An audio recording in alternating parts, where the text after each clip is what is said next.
Бәріңізге сәлем. Бүгін бананнан нарезка жасауды үйренеміз. Ол үшін бір бүтін бананды алып, видеода көрсетілген әдіспен кесеміз.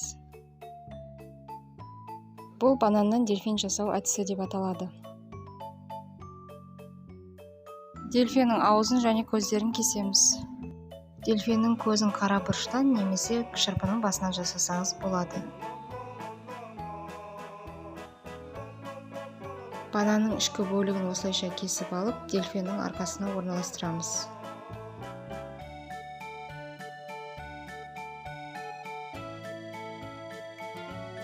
Мінекей оп-оңай дельфиніміз де пайда болды.